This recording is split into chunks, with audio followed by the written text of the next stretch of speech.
I'm not playing music, I'm out watching my friends playing music. You know, I'm out supporting them. I'm still out there in it. You know. We'll resort Still to playing. this.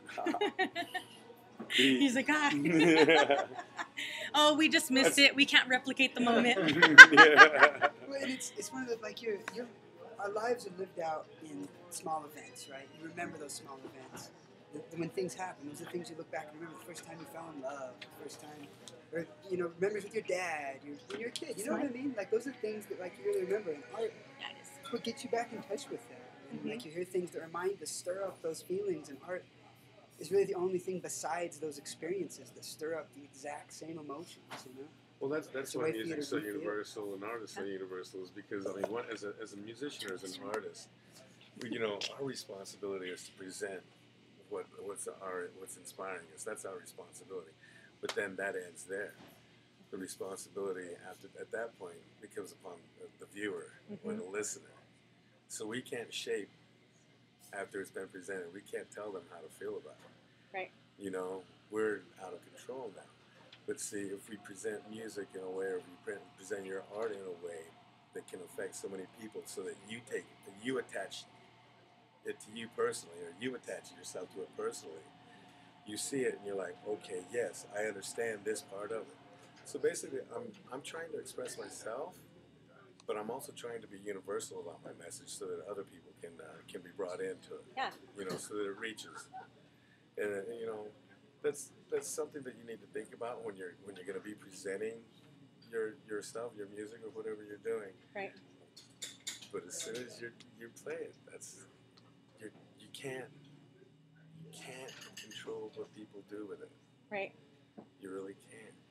And that's a beautiful thing for me is to be, you know, in that moment, to make people happy, make them connected. Right. The lighting turns froze, off. Yeah, I didn't know if it was so. Yeah, the lighting just like goes dim. But I have so much material though. You guys did awesome. Thank you so much for like all the input. Thanks, Mark. Well, I have a lot. Just to touch on that too, though, like to tie it all together. I mean, obviously, like especially a town like Ogden, there's a huge artist community, arts festivals, all the artists everywhere, and it undoubtedly brings people together. Since I've been playing music in Ogden, I can't even count the amount of people I've met through Nurture the Creative Mind, through all these events. But it's always through music. It's through an art form. It's through.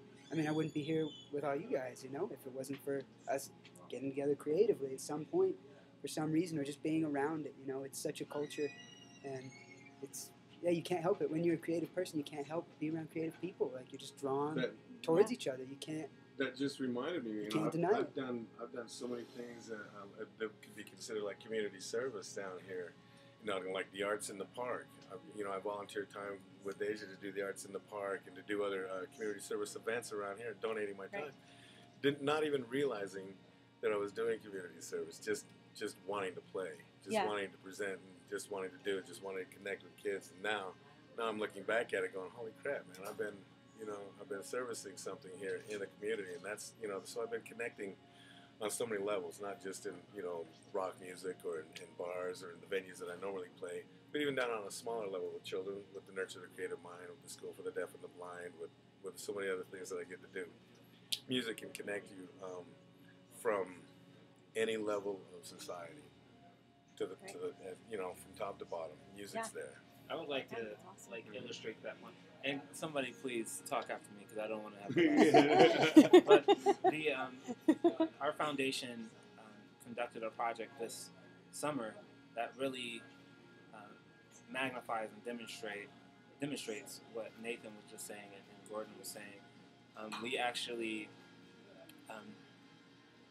did a piano project where we put a piano on the street. The students in our organization designed the piano, they painted the piano, and then left the piano on the street corner for anybody and everybody to play. That's awesome. And it was a really cool sight to see. Young people to old people, to across ethnicities, across skill level, playing the piano, you know, and it was one of those things that it was very, very interesting. Like, there are places like, you know, like restaurants social spots, coffee shops, that you really get a certain type of people, regardless of what you think. If you have a restaurant, it's going to be people who can afford that, whatever level that is. Yes. Having this piano on the street literally brought anyone and everyone across all boundaries together at a central point to enjoy something. And I thought that was really, really interesting. You know, if you could play, if you couldn't play, if you had money, if you didn't, black, white, old, young, you couldn't walk across this piano and not ding on it. Right. You know? Yeah. Just for a second. And so that was a really beautiful thing, and that was done through like an art piece. You know? Yeah. That's amazing. And I think that that's what coffee shops do too. Like regardless on who you are or how much money you have or what background you have, you know, when people come in here, it's like the great equalizer. You know what I mean? Because we can all connect here, even though we're so different from one another.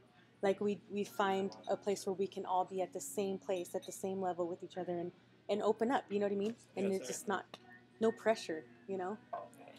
No boundaries. It's beautiful. Yeah. Whatever. You guys made me do this. Yeah. We did make him do this. No. Remember when we first sat down and he was talking about not playing country music? Oh yeah, it did get Wearing dark. a Johnny Cash shirt. Yeah. Talking about not playing country music. So how did Johnny Cash? No, just kidding. Yeah. Let's explore Johnny Cash. I've been trying to make Johnny Cash look like Don King. Right? Yeah. Is that it? So does your beard connect you with other people? No, just kidding. It does. It's like Velcro His beard is sometimes. It's the vessel for his music. On accident. Okay, do other men open the door for you because of your beard? That's what I want to know. I don't. You know, men have been opening doors for me with a beard or without a beard.